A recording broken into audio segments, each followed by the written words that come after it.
welcome, guys. We've got thank you. We got the first of our producing guests. This is Noah. He's from Kentucky, and I totally read before I walked in here and have forgotten what the topic of your talk is. So I'll let you do your self-introduction on what you're going to be talking about. But wanted to welcome him, and let's say hello and give him a listen, and let's make sure all phones and computers are put away. Thanks, guys.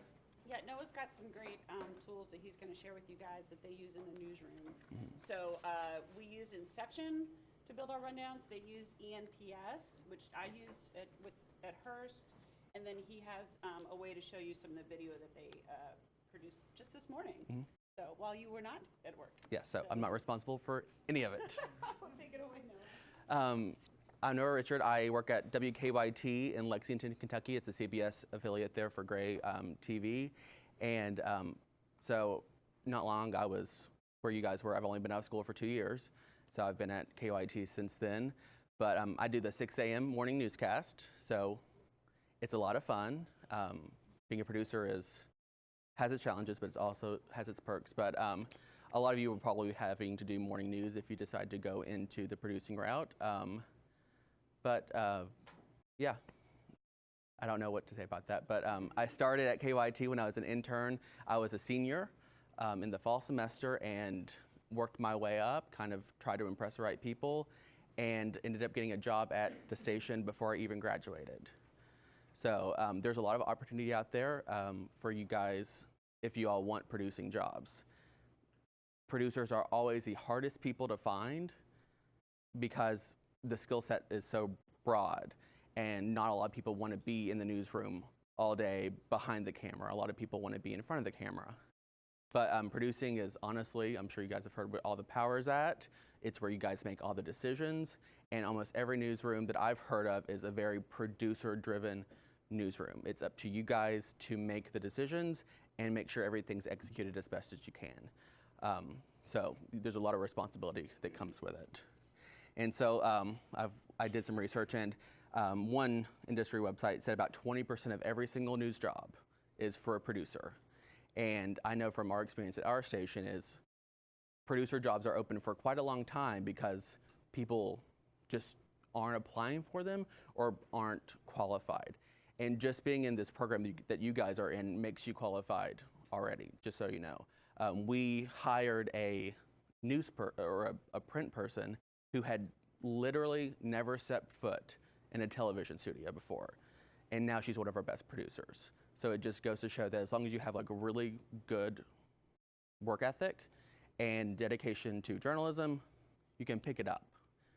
It's really, it's not hard to figure out how to put the pieces together as long as you're willing to do so.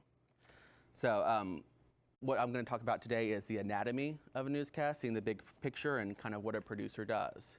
So, and if you guys have any questions, just raise your hand or shout out. I don't care.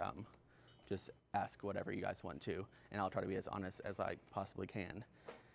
But so the big picture is you're responsible for an entire show. A lot of smaller stations, like the one I'm at, or mid-market stations, you're responsible for the entire half hour, multiple half hours, or an entire hour of a show. So I do the 6 a.m. That means I do 6 a.m. to 7 a.m. and it's mine. There's no one else that really helps besides our executive producer, who has to figure out all the other things that are going on, or like write up breaking news sometimes, or run interference, or find stories, find news, talk to reporters. But for the most part, it's just you and the anchors figuring out the show. So you could say that you're the architect of it. You have to make sure the house stands up, and then everyone else kind of fills it in. So I would say you have to be good at a lot of things at once. You have to be multitasking geniuses. I like to say that you have to have the ability and execution of a type A person. You have to plan as much as you can. You always have to have a backup plan for whatever you're doing, and you have to know every detail about the show. But then you have to also kind of be bipolar and have the attitude of a type B person, because things will always go wrong. It's unavoidable. It's live TV. Things will happen technology-wise. You know, a story will clear up and there won't be a scene anymore and your live shot's gone. And you have to kind of figure that one out. But you have to be realistic in whatever you do. If things go wrong, you kind of just have to mitigate the circumstances as best you can. And it's really how you handle the hiccups that shows if you're a really good producer or not. It's not what you do before, it's kind of what you do when stuff hits the fan. Yeah, so that's kind of the broad strokes of what a producer does and what you're expected to do. But do you have any questions about that? Come on, guys. Little question, a prompt conversation. Please. One of the ongoing struggles that I find this crew has, and most of the crews that come through here, is finding story ideas. And so, can you talk a little bit about how your shop handles story ideas? Do the reporters come to you? Do you hand them out? And what are some of your tricks for finding the best story ideas? Story ideas are some of the hardest things you can do, especially overnight. I come in and I have an 11 o'clock show that I have to kind of find stuff from, but enterprising stuff for the morning is always what we try to do. And sometimes it's really hard if nothing happens overnight, crime related, or a fire doesn't happen, which sometimes we hope for. It's weird. It's probably not healthy mentally. You have to find stuff. So we really try at our station to push forward to things that are happening today, either interesting things in the community or things that, important politically. And it's just really kind of keeping your finger on the pulse of what's going on. Sometimes it's really hard to find a lead, I'm not gonna lie, especially overnight. But reporters are responsible for coming in with things that they should do for their story if there's something happening. And then we have the morning meeting and things like that. I don't actually say the morning meeting because I'm usually gone by then, but yeah, I honestly don't have to come up with that many story ideas myself, but it's basically just trying to find whatever's happening that day to push forward to, because not a lot happens overnight in Lexington, Kentucky, not gonna lie. So, yeah. So what is the tool you use to try to find what's happening, like social media or TV or? Yeah, social media is a big one because we have a station Facebook that everyone that works there uses. And so it's like every police station, every fire department, every chamber of commerce, basically every single possible thing in the community that you could possibly follow on Facebook is all in one. And we just spend, honestly, a lot of time going through that because everyone has Facebook now, everyone has Twitter now. They're gonna post about it if it's something important. They'll want you there if it's something good. And if they don't want you there, well, you'll probably hear about it from someone else asking about it. So, and a lot of viewer calls as well.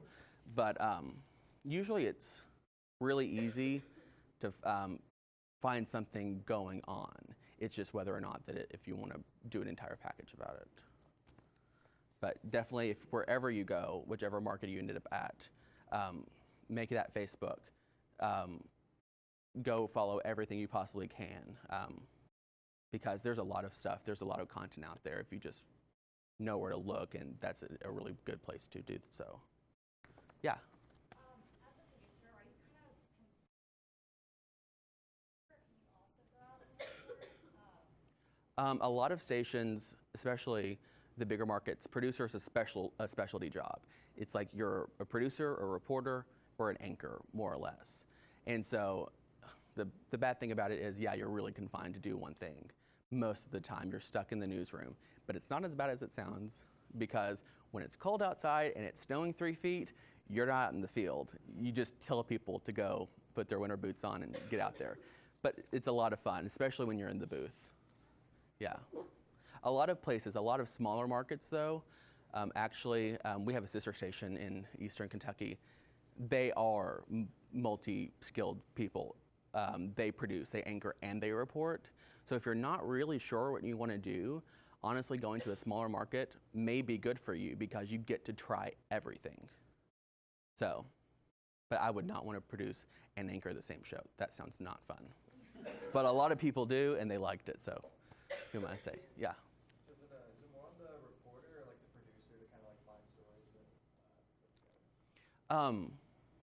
Usually the reporter, and we also have something called the assignment desk. An assignment desk is, I don't know if it's this in every single market, but it's a managerial position. It's like an assistant news director, and so it's really up to them to flesh out stories if there's something happening before you send a reporter. Yeah, and like I said, like finding story ideas is some of the hardest things you can do. It's just, but it gets easier, and when news is actually happening around you, instead of having to plan news like when you're in college, it's easier. Yeah.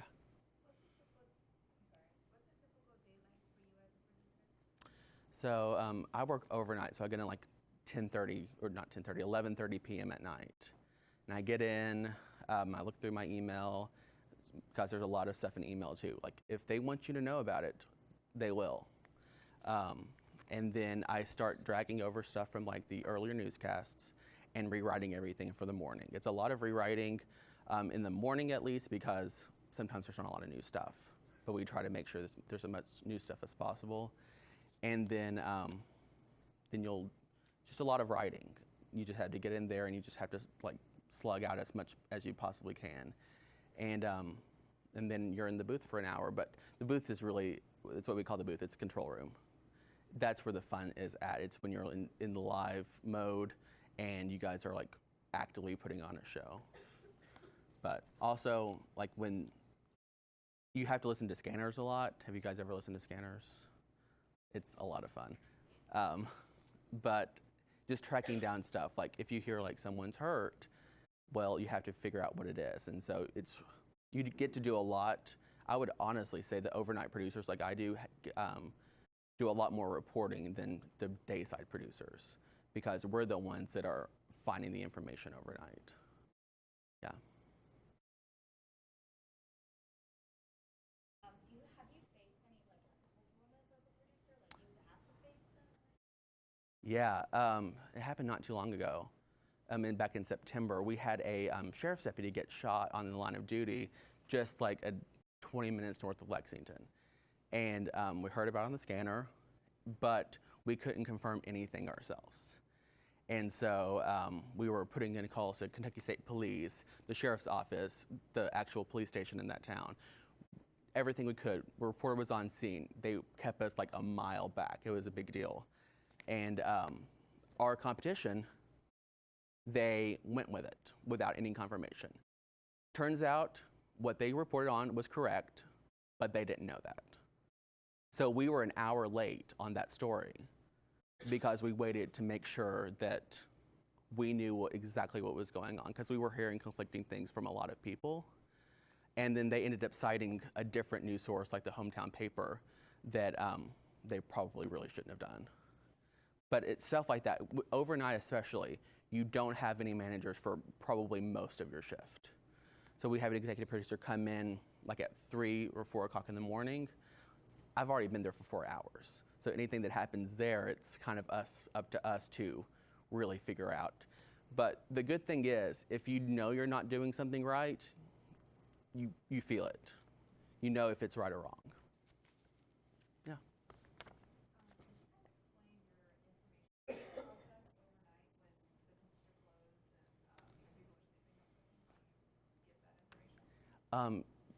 It's hard. Usually we don't get to talk to a lot of people overnight unless it's like PIOs, like on scene, or like dispatch.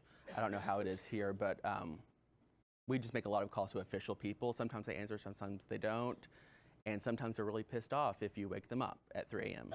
But sometimes you just have to make those calls if you feel like something's important. But it's really hard to get into contact with someone that late at night. And so I don't know, I've only worked overnight, so it's a lot easier to get information, obviously, during the daytime, but sometimes you just have to roll with it. And if you don't have that information, you kind of just have to work with what you got. And if you know something's going on, and you only have like a tiny bit of information, you have to use a lot of process language, like tell people what you know, what you don't know, what you've been doing overnight to try to find out information, to kind of pad it until someone will actually tell you something when it's daytime outside. So that's one of the most important things in the morning that I've had to learn is, like if someone got hurt and police would only tell you like, well, they're hurt. Okay, great, I already knew that. But you tell, like, say, so-and-so is hurt in so-and-so place overnight. We were on scene, this is what we saw. We tried to talk to these people. They didn't tell us anything that we could use, or they didn't tell us any new information. We're still making calls. We plan on doing this in the morning and this in the morning, and we'll update you at noon. So you kind of have to use that to move the story forward, even though it's the same thing you had 4 hours ago. Yeah.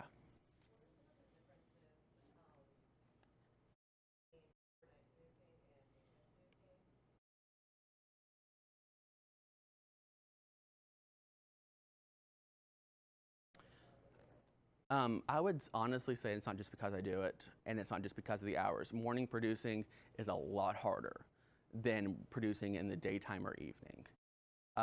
Mornings are fast-paced. You don't want to spend too much time on one topic unless it's really important, and there's just a lot more content you have to write. Like, I produce an hour show by myself. Evening producers, they produce a half-hour show. So I do more than they do. And also, it's differences between like reporter packages and reporter live shots.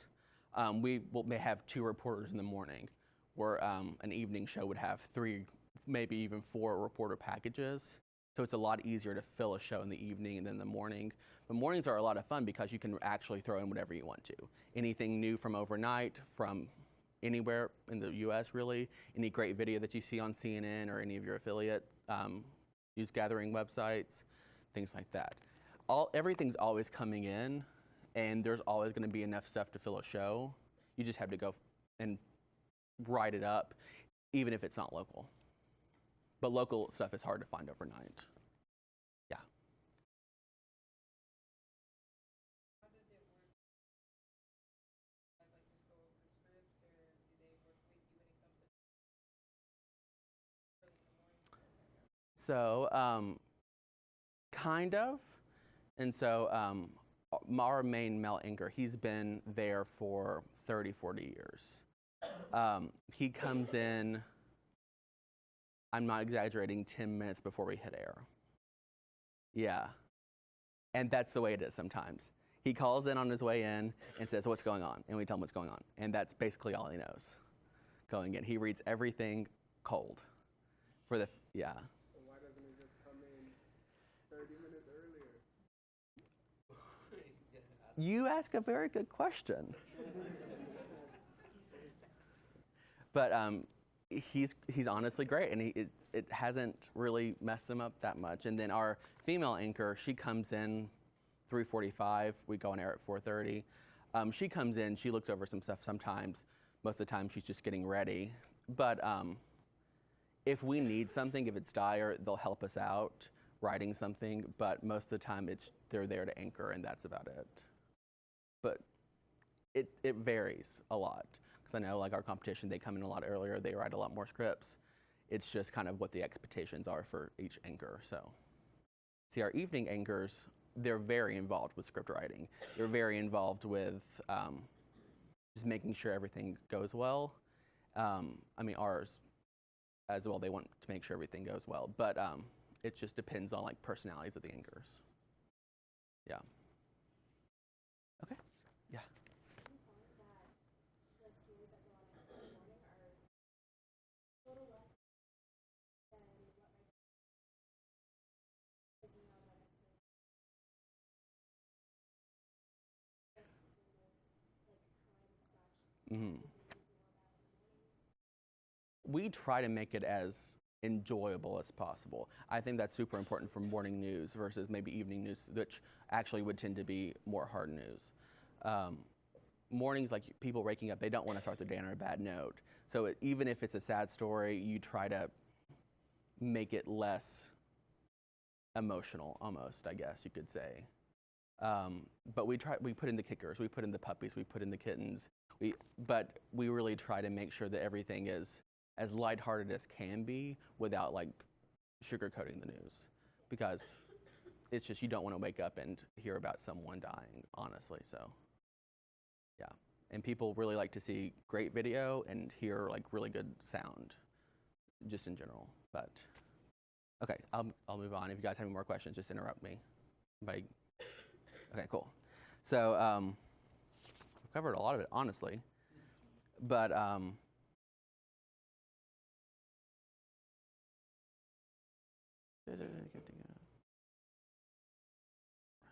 we covered that. So when you're doing a newscast and you're stacking it, do you know what stacking is? Okay, so it's just making sure everything's in order. You really have to figure out what is important. And that just takes time, honestly, and knowing your market. But this is something that you might want to write down is when you're writing a story, there are some motivators that are really important to the lead of the story.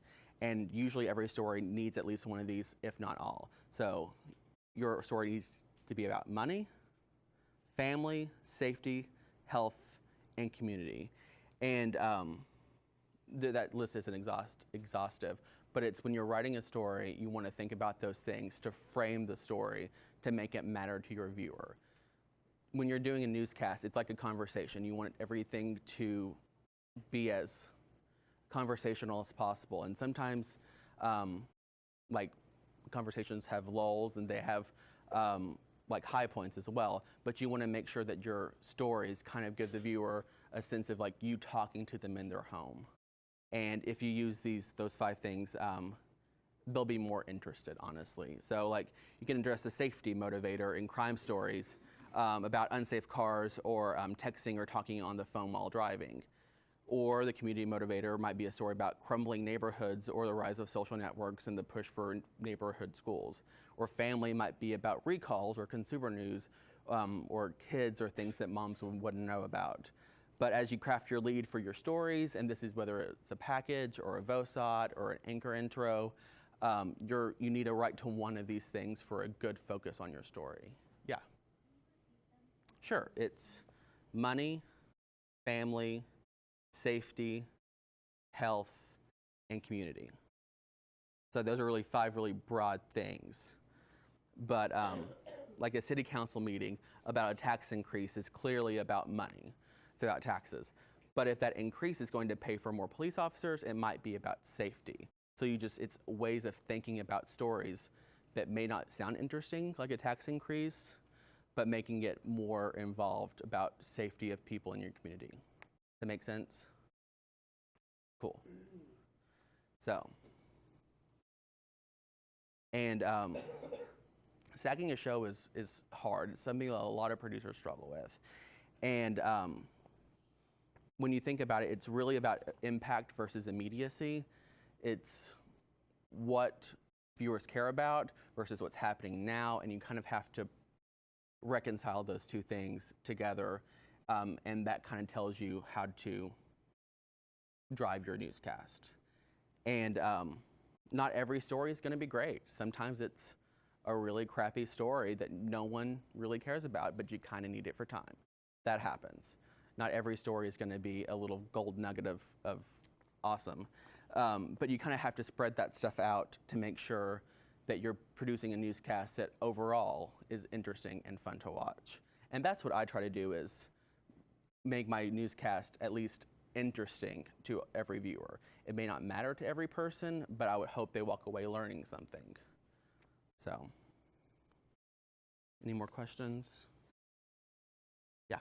So our professor, Son Yuhei, always says net sound for Yeah. our videos. And is that the most? Do you agree with that? Or I don't. I agree with that as well. But like, what other things do you think the video needs, or do you have any types for, as a producer, what you expect for a reporter to take when they're making package? Yeah, nat sound is super important. And even nat sounds outside of a reporter package, like in VOSOTs or VOs, use it as much as possible if it's a good sound. But sometimes reporters go and they have a few sound bites and it's just kind of boring.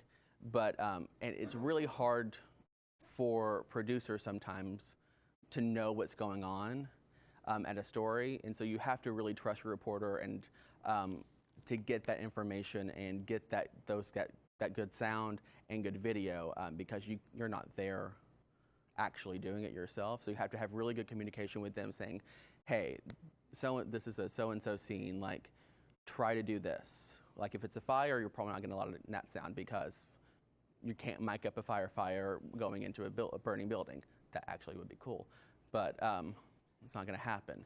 But really good visuals probably. But if you're going to like a walk or a run, like a 5K, you have our opportunity for really good net sound. It's just it's situational, and you just have to make sure that you're communicating with that reporter, telling them what you're expecting about that story, and hopefully they'll come through. But you really have to be clear with what your vision is, to make sure that the reporters are on the same page as you. Because sometimes they're having a bad day. They just go shoot a few clips and phone it in. So it happens. But if you want something good, you have to kind of help and coach. Some reporters are amazing and do that anyway, but sometimes not so much. Yeah.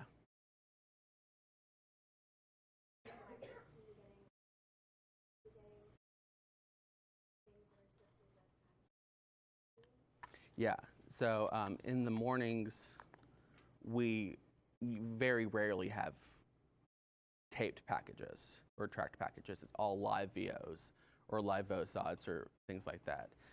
So when we're deciding what's live and what's not, is the scene active? Like, is there something to show? Is there a reason to be live? If there's nothing happening, you shouldn't be live. There's no point in it, and so we have them in the newsroom.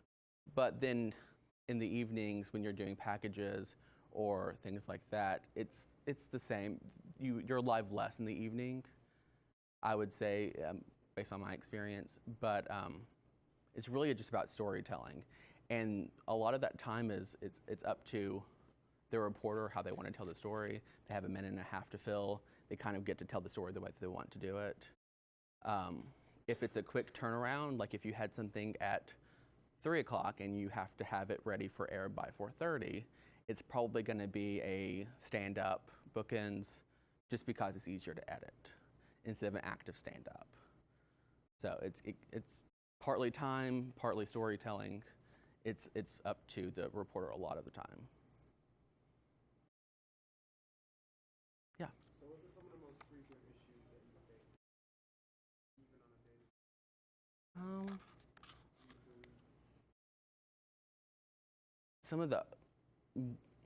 It's honestly finding content, and you just have to really know where to look. And I'm not being very helpful on this because it's really situational, I guess. But it's what I'm trying to say. It's you go with the flow, honestly. You have a lot to pull from previous days. The challenge is making it as new as possible if there's something happening. You can make people care about something even if it happened yesterday, as long as it's a good story. So I'll just go ahead and show you this.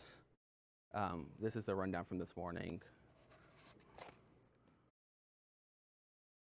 And we had a crash on the interstate that we had our reporter at because it was a live breaking news scene. No one was hurt, but I-75 in Lexington is one of the major things. But it cleared up right at 5:30, it looks like. And so we had just to VO it, that it was back open because it's not safe for a reporter to be out on an open interstate. So we had to come back, and our lead was actually, her reporter story was from last night, which is a Lexington murder victim. We don't have murders a lot, so I was telling Lisa about it. Like, it's a big deal in Lexington when someone gets shot and killed. Not so much some other places. So, yeah. But you just kind of have to roll with it because at least it's right. And so they care about the crime that's happening in the city. And this one, it was kind of different. Mother of 3 being shot at a club. I use the word club lightly. Probably not really a club. But we talked with the family the night before, and so Monday morning, people probably haven't seen this over the weekend. Like when they're waking up in the Monday morning, they probably haven't watched, Sunday night because it's really early when they're watching this. And so you just have to package it the way that they would care about it. So the lead the night before may have been like a police lead. Police are still looking for this person. But in the morning, when mothers are watching with, fixing breakfast for their kids or like getting their kids up in the morning, the obvious lead is a mother of 3 is shot and killed.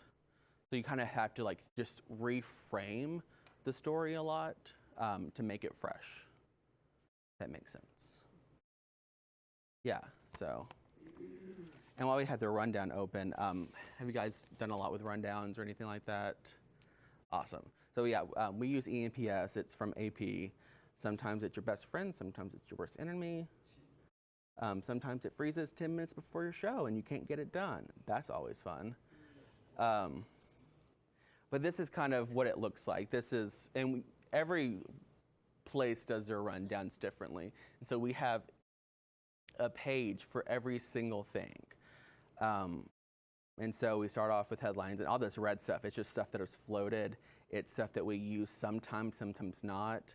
And it's like contingency stuff. Like if we want to do something, it doesn't have to be coded immediately because we're automated at KYT, which means that a director has to code camera shots, camera movements, and audio, and sometimes it takes a long time. And so it's easy to have these dummy stories in where all that stuff's already done. You just have to type. So,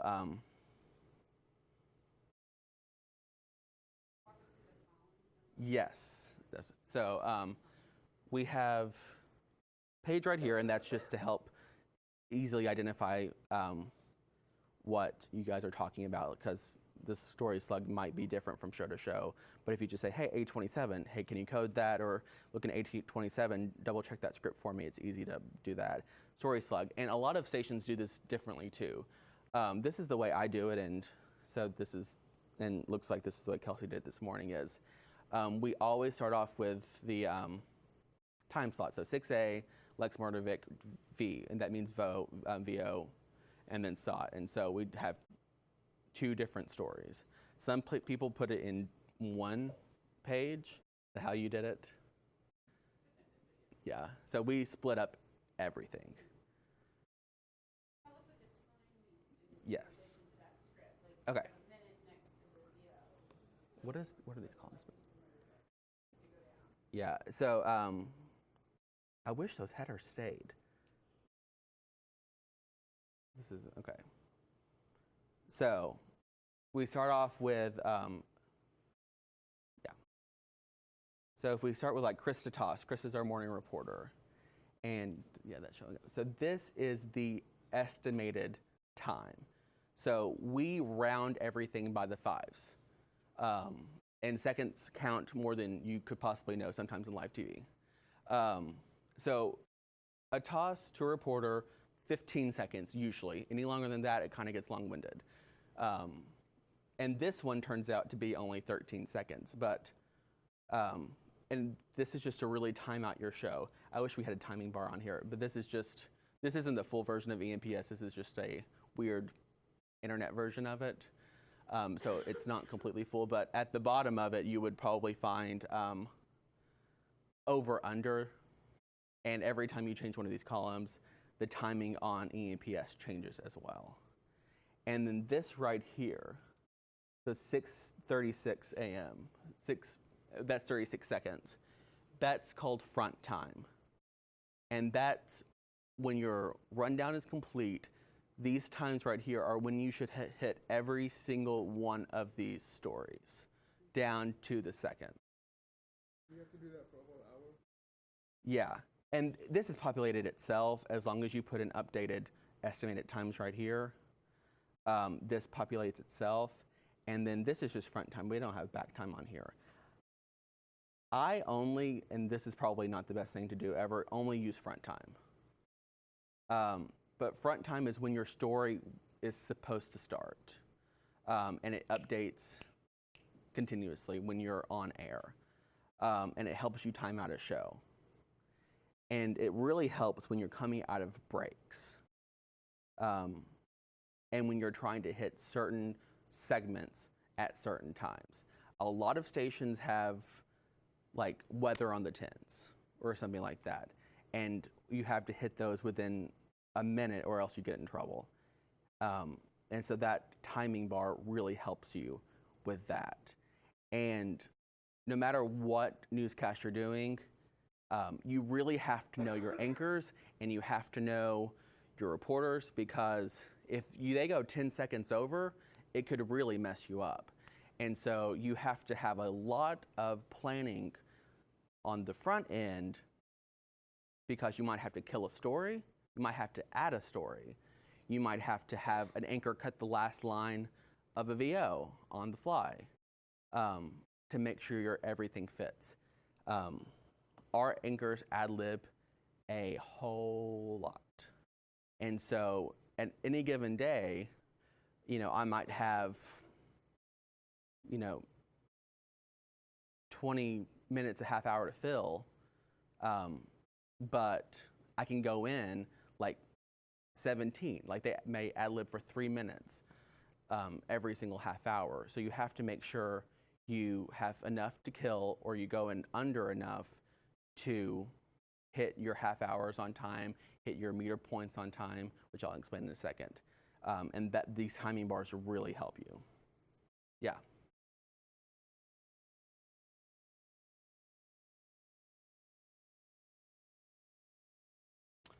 Yeah, what do I do on Friday?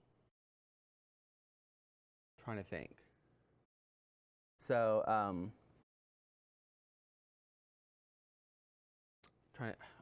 I think on Friday, let me see if I can find it. We killed a reporter shot really, really last minute. What was the day on Friday? Does anybody know? Awesome. Days don't matter to me anymore, to be honest.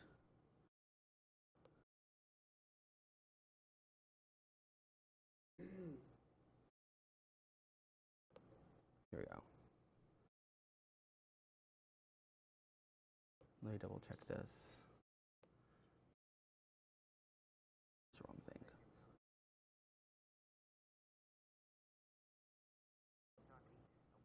Is that the guy who comes in? Yep. He comes in about 5 minutes before. It's playing through my computer, so Okay. I think can it's, change that. No, I'll think it. okay. Usually my idea of making things work is plugging it in and out. I know. Oh, it's not going through the, oh, Single digits in some spots. It's just it. Let's go ahead Yeah. and jump into it. It brings mostly. if it loads. She's live at Henry Clay High School. Krista, some pretty Okay, yeah, so this isn't the day I was thinking about. But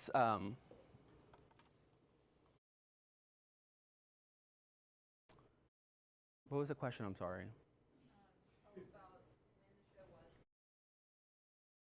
Right, okay, so this was in the morning I was thinking of. One morning, we lost a reporter hit like a minute before air, and sometimes that just happens.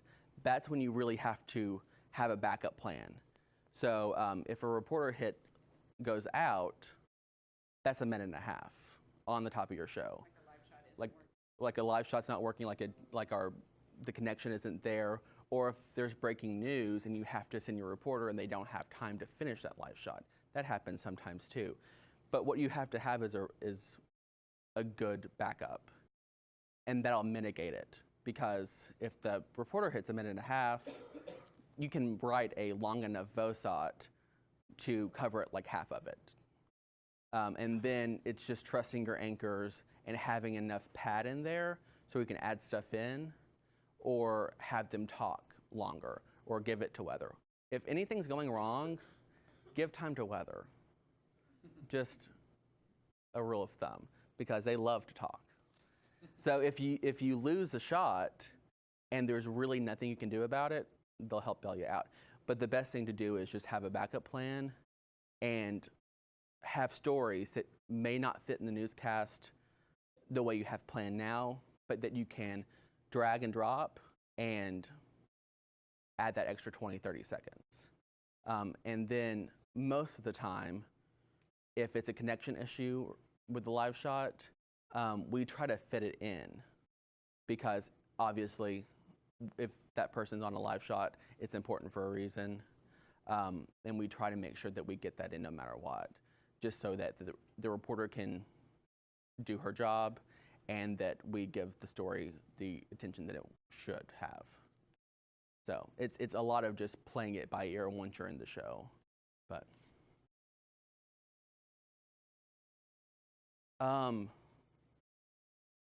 it's not good. Sometimes only certain shows at our stations have hard outs.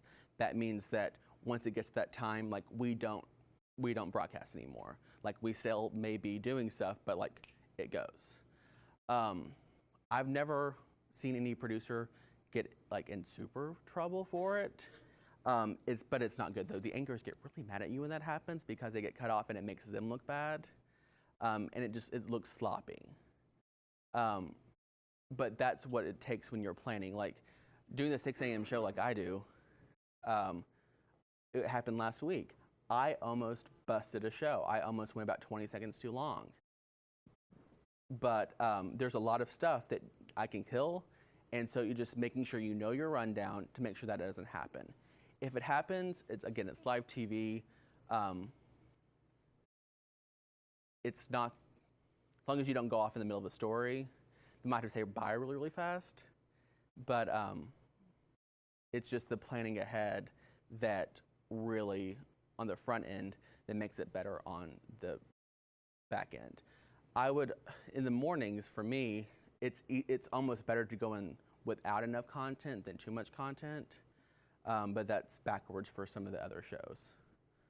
But see, in this last bump this last block right here was this top story and all that stuff. What?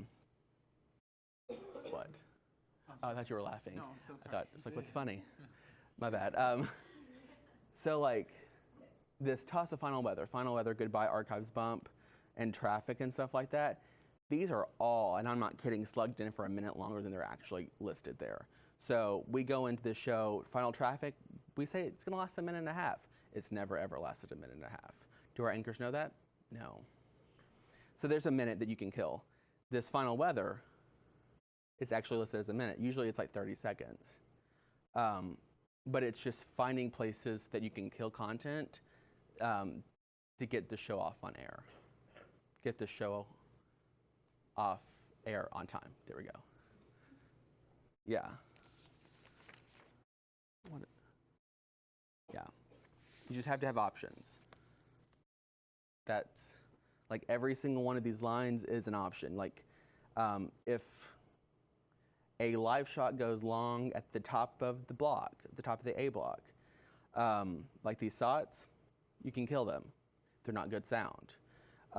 You have to plan like anchor reads sometimes that you can kill like a one shot because that story may not be the best use of your time. So killing SOTs is like my favorite thing to do. Just float them. Like if it's good sound, you'll want to keep them, but yeah. Okay, any more questions? I don't know how long we have. Yeah, about half an hour. Perfect. And I can show you guys, what do you yeah. Said like government shutdown. So when you talk about that, you're talking about how it affects like your local community, right? Right, and so I'm pretty sure this one, yeah. So this is a setup. This is like a setup VO. So furloughed federal workers are going back to work this morning for the first time in the month. And it's just a brief national setup. And then we go into a more local story. So this is prisoner, like we have a federal prison in our DMA, I'm sure most people do. But our sister station, they talked to them the night before. We didn't have it, so it's a new content, so that's great. And it's a local angle, and so 400 people in one county didn't get paid for a month. And so it's really important to have those local elements, localizing a big story. Yeah.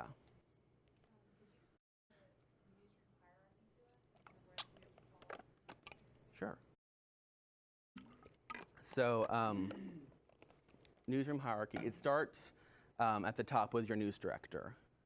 And he's the boss, she's the boss. They do the hiring, firing, things like that. And then we didn't actually have one until just a few months ago. The assistant news director or executive producer role. And then you have sometimes your assignment editors or management. You have multiple executive producers. And then it's you. And then kind of have your offshoots with like reporters and things like that. But producers are not the direct boss of like reporters, but you are the ones that are responsible for the show and ultimately what they put on air. And so while it should be more collaborative than just like I'm your boss, type thing, you all should be really communicative like that. Like I wouldn't say I'm anybody's boss at my station, but I'm definitely responsible for a lot of people. Does that make sense? And then you have your shows. So like besides our EP, I'm the most senior producer in the morning. So I have to make content decisions more often than our 5 a.m. producer or our 4:30 a.m. producer. Whereas our EP makes more decisions like that than I do. And like when he's gone, I'm de facto morning EP. And then you have your 6 and 11 p.m. producer who is responsible for content when everyone goes home. Like after 5 or 6 o'clock, they're responsible for figuring out what the 11 o'clock is going to be like, or sending reporters places. Yeah. Can you talk a little bit about how you do work with reporters? Because you're deciding, reporter A is going to be the lead today, and reporter B, I know, do you have just one reporter? We have 2 to 3. That's great. Yeah. So you're making decisions about what story is more important. They may take it as you're making decisions about which one of them is more important. Yeah. Had instances like that? Yeah, our reporters in the morning are actually really great, and so they each have their niche. And so we have, it's kind of weird, we started about a year ago. We have a reporter that comes in when I do at 11:30 at night, and they're a breaking news reporter. So if anything happens overnight and they go cover it, that's her story. It's kind of just like said and done. And they're really good about knowing like why their story is important in different ways. And so, like Krista worked on this shooting overnight, it seems like. It didn't happen overnight, but she's normally our lead reporter because she's there Monday through Friday overnight every single time. And so she has the most time to work on stories, get them up to date, and put them on air. Our other reporters, our 2 other reporters, they come in at 4 a.m. and we start putting them on air at 5 a.m. So they have an hour to get ready. And so one of our weekend anchor / reporter, her stories tend towards events or like happy stories. Or, on Friday, UK played Kansas. And then on Saturday we beat Kansas, so that's good. But ESPN College Game Day was coming to Lexington, and so she previewed the game the next day because she's really good at that feel-good human interest sports thing. And so it's just knowing which reporter's good at different things, and hopefully they take it in stride. What's also really important is like your quarter-hour leads, and this has to do with ratings a lot, but you want to be in content usually at every 15 minutes. And so you don't just need an A block lead, but you also need a B block lead or like an E block lead and then a D block lead. So there's 4 leads in an hour of news. And so sometimes you have to convince reporters that, hey, you may not be the A block lead, but you have a super teasable story, and that's better. So, yeah. Do ones that are overpaid or underpaid? Next question. No, I mean, news in general is fairly underpaid. Sorry, guys. You guys are not going to the most lucrative business ever. But yeah. Yeah. I sleep from like 2 p.m. to 10 p.m. And so brunch is like my favorite thing. Yeah. But So what time do you leave the office or the newsroom? like 7:30 or 8 a.m., depending on if there's news happening, if there's breaking news happening. I have to stay later. But yeah. You guys can ask me anything. I mean, a lot of this stuff you just have to learn on the job. And that sounds like you want to know what's going on before you get there. But like every station is different. Every station will do things differently, and the specifics you have to learn there. But the basics that you guys are getting now will help you, obviously, more than just going in blind. Can you show us like the news path options? Is that possible? Sure, like, yeah, like, oh yeah, sure. We have access to CNN news source, Yeah, but well, what does the network provide your station that have resources from around the world, I guess? okay, so all the networks have their own affiliate service. So CBS is called NewsPath Now. I'm not actually sure what NBC's or ABC's are called, but they produce stuff for you, and it's like an AP for video, and they combine a lot of stuff, and you have access to basically every single thing an affiliate does, as long as you ask them nicely for it. And so this is the homepage, but like CBS gets the Super Bowl this year, which is really great for us. And so they have complete coverage plans of the Super Bowl. Like we can order live shots from Atlanta from CBS reporters. So that's fun. And then, huh? Oh. Right. Sorry about that. Right. My bad. Sorry. Yeah. Right. So Lexington doesn't have to send a reporter to. Right. And so it's a great way to get like these big national stories in your newscast without having to send, a regular reporter and pay lots of money. So like we could order live shots from Dana Jacobson, or I guess that's Mila Lingy. Yeah. No, just kidding. That's Meg Oliver. And they do this for a lot of big events that any of the networks have. And then They toss back to you, they toss back the station name and the anchor. right. Sometimes they have what's called generic live shots, and these are really fun to do because for me it blows up my entire first minute and a half of my show, but they're called generic live shots.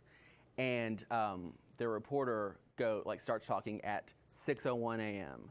like on the dot, and it's usually for big breaking news like hurricanes or like big national stories like a Las Vegas mass shooting or something like that. But they're live in the place, and you have every opportunity to take them. It's just making sure your rundown is timed to the literal second. And that's trial and error. Sometimes it doesn't work. Could you run it later in the broadcast as a look live? They will put down look lives, yeah. So they help you a lot. And like right now, like they're offering live shots of the Senate, which is obviously super interesting, and of the Mercedes-Benz Stadium in Atlanta. Like this stuff is just up, but you can take it in your show. You can put a live element in. If you're talking about the Super Bowl, about how it's rigged, yeah, you can. During Mardi Gras, the stations here put up a shot. Yeah. Of Bourbon Street, and it's high enough you don't see naughty things happening, but so a station in Lexington could say, hey, it's Fat Tuesday, and take a look at the crowds. And, I've definitely done that. that's cool. Yeah. Yeah, it's a really nice option, especially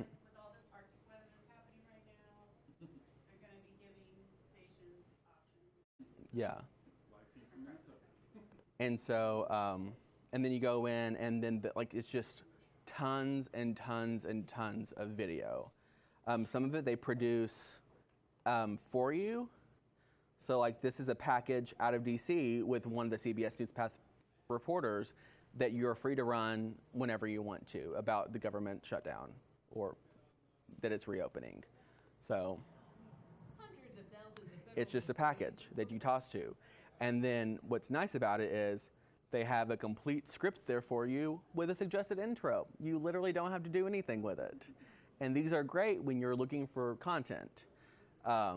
They tell you like who you need to super and everything. You probably should rewrite the intro because sometimes they're not the best ever, but you don't have to if you don't want to. But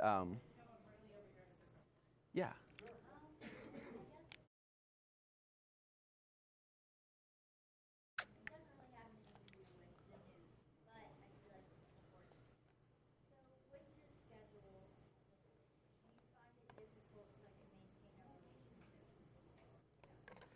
It's hard, yeah.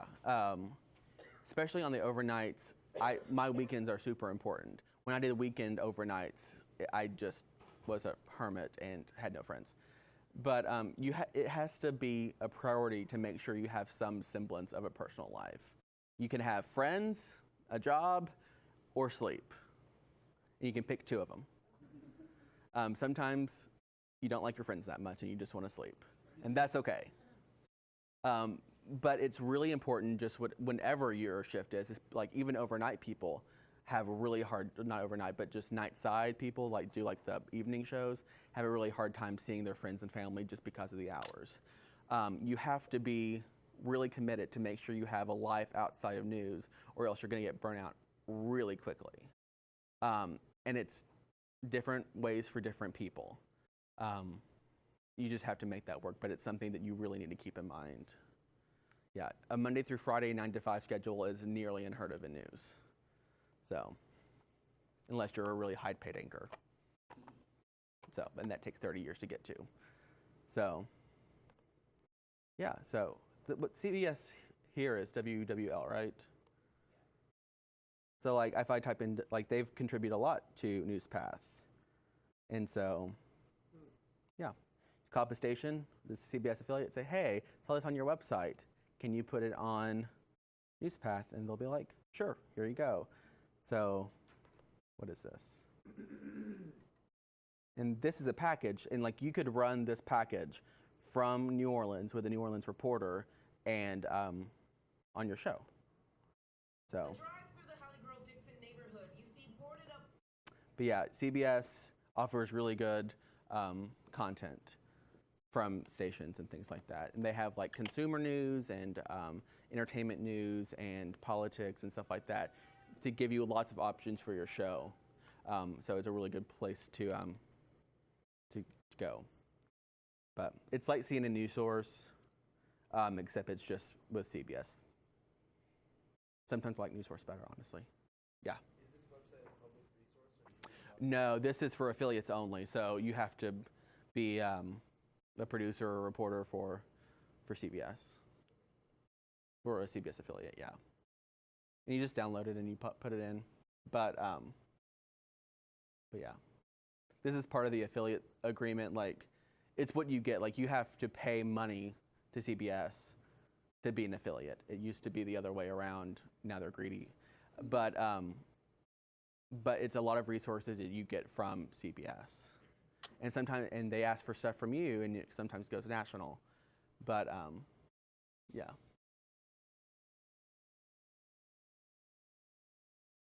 Hey, what have we contributed? Probably some embarrassing stuff. Oh yeah. This is getting some national attention. I don't know if you guys have seen it. We have a missing mom of 4 who's been missing for like 3.5 weeks.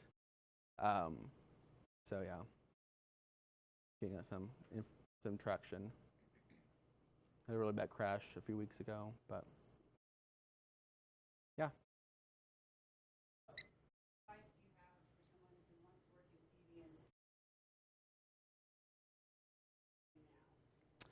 internships are the most important things you can possibly do. That's how I got my job. That's how a lot of people get their jobs. Everyone, it's a small-ish business. A lot of people know a lot of people. If you make a good impression on, a news director for a station that you're interning for, and they like you enough, they could call someone in wherever and say, hey, you should hire this person, and then you have a job.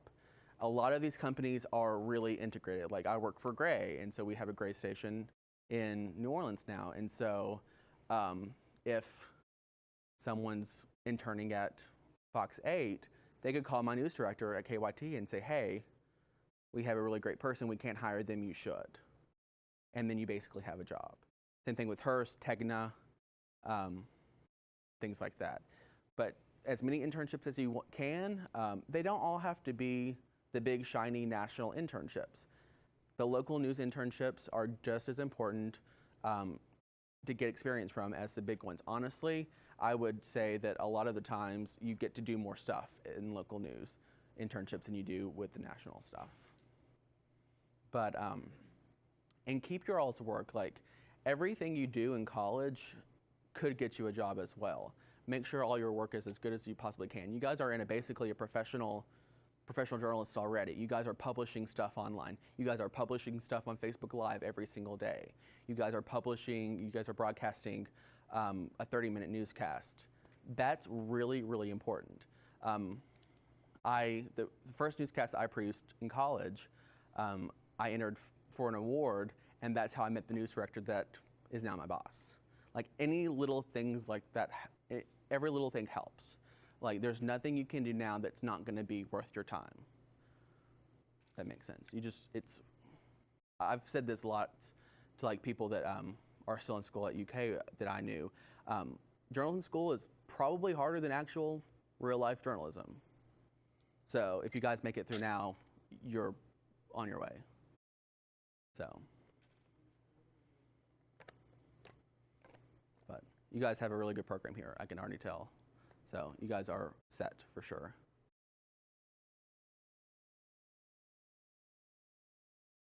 I mean, do you guys have any? I know you guys haven't really produced that much stuff like with your your evening labs, right?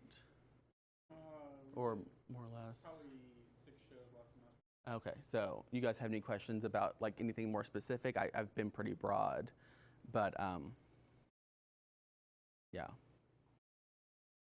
And I was with the Maroon Minute earlier today, and if you guys, I guess they can come tomorrow if they want to. And we worked with scripts, like we went through, like Amy, sorry, I knew that.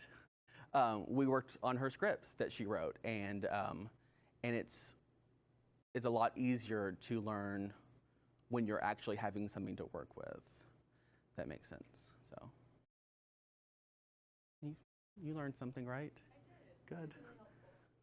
So, but if you guys like ever need anything from me, you guys can definitely contact me. But yeah, any more questions? I don't know what else to show you at this point. We can watch some newscasts from our station, and you guys can have questions. They're not that great. Yeah. So what are some benefits working for CBS, like with NBC?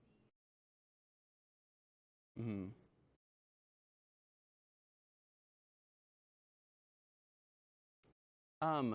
Honestly, the national affiliation doesn't matter a whole lot to me. It's more or less the same, like this affiliate service, like NBC has one just like it, and they do basically the exact same thing. The Olympics are really cool for NBC. If you have like a big station, sometimes they send people to the Olympics.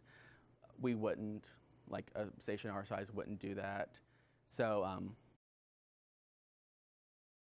that wouldn't really matter to me as a producer, like on a local level. Yeah, does that make sense? I don't know, but yeah, it really matters. The specific station and the company that owns that station matters more than what it says on, your bug. It matters more than the national affiliate. Yeah. We're applying for jobs and internships. Any mention of your social media at all? Like, how much do they really look into So honestly don't think they've looked at my Twitter or my Facebook. Plus, mine's locked down pretty much. Like, no one can see it unless I'm your friend. I don't tweet as a producer ever, unless it's under like the station Twitter thing. But if you're a reporter, people definitely look at that. They want to look at your social media skills.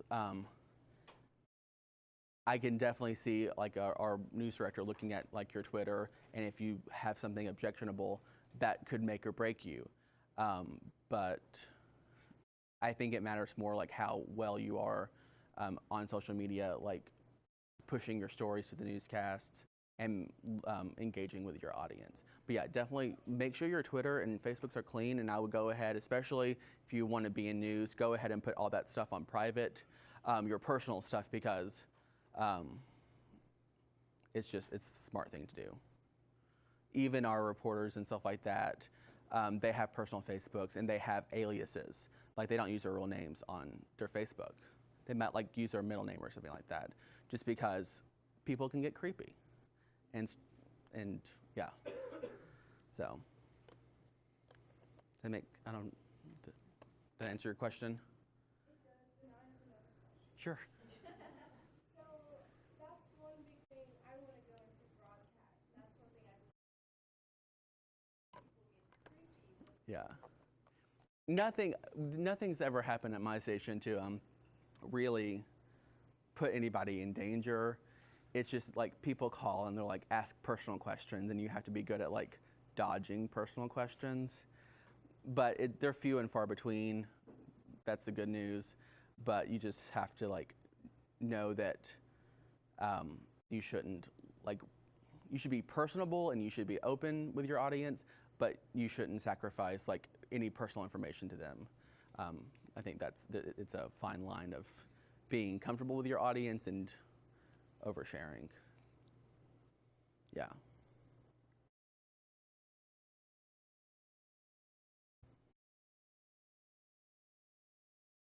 Yeah.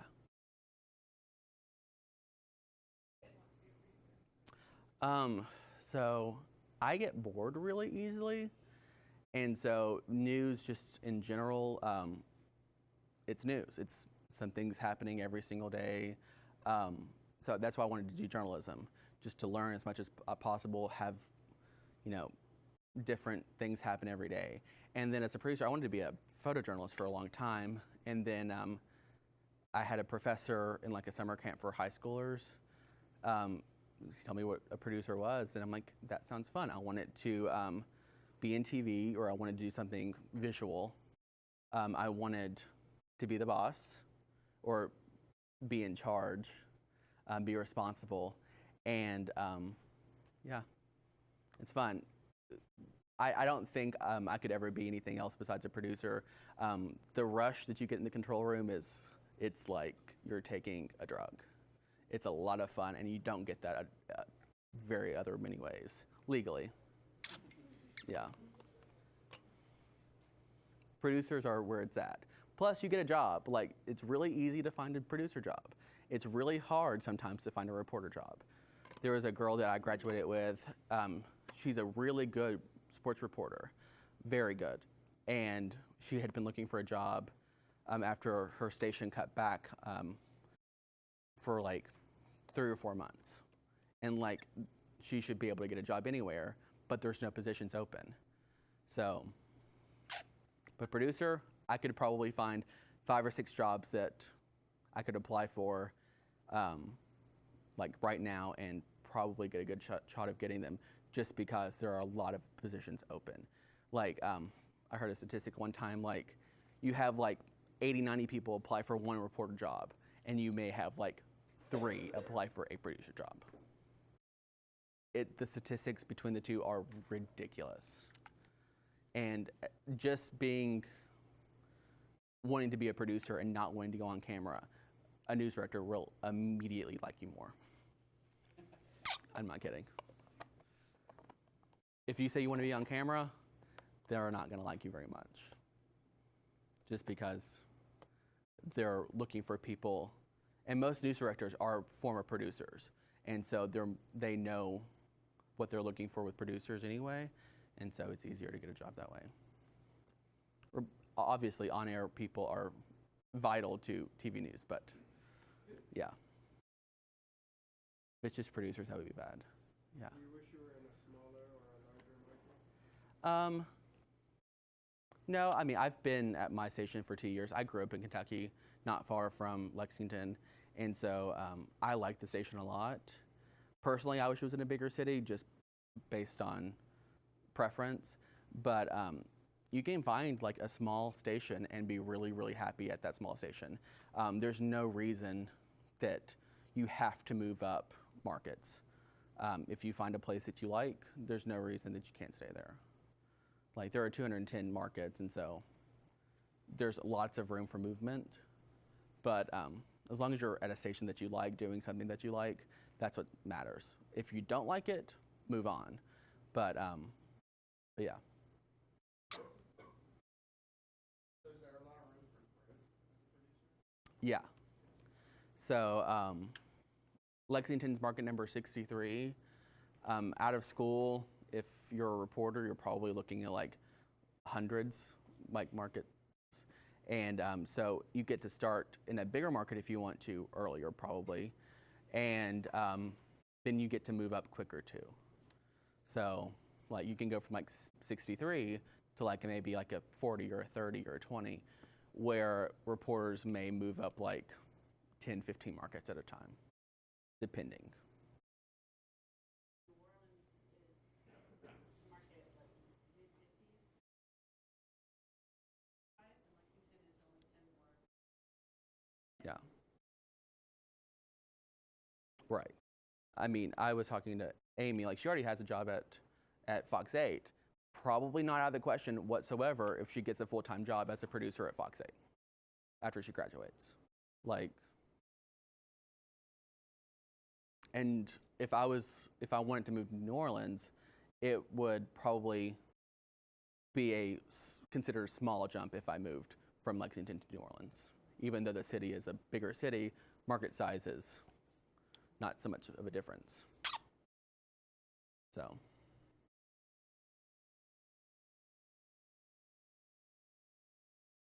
What's number one? New York. Yeah. And I love markets, just like knowing the list because I'm a nerd. But like the bigger the city doesn't necessarily mean bigger the market. So.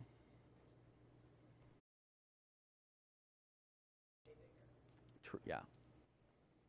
I worked in Baton Rouge right out of school. The former governor was convicted. They ran the football coach out of town, and they hired Nick Saban. It was all like, it was just a lot of it's, it's the seat of Mm-hmm. colleges. There's a lot to cover. Yeah. Don't get hung up on market size. Right. It's a vanity. Right. Baton Rouge like 90 something. Mm-hmm. Like, just go to a good station. Like, Yes, that's important. go to a good station. Work for a good company. Like, I mean, I only worked for Gray. I don't really have any complaints. But like Hearst, great company. What else? Tegna, they have a lot of stations too. There's a lot of room to do what you want there. What else? Cox is really great, even though they're getting sold. Scripps, there's a lot of companies you can work for, and you just have to like look at which one best fits you in a market that best fits you. So yeah, if you want to go home, I don't know how many of you guys are from this area, but if you want to go work for a small station near home, that's great. Do what you want to do. Like, you don't need to be, looking for market number one when there's a great station in market 120 that you can make a life at. And a lot of those smaller stations, you have room to get more responsibility quicker. You can end up being EP in like a few years at a smaller station and have a good schedule. So it's based on like what you want to do with your life, and if you want to live in a big city, go right ahead. But it's not the most important thing.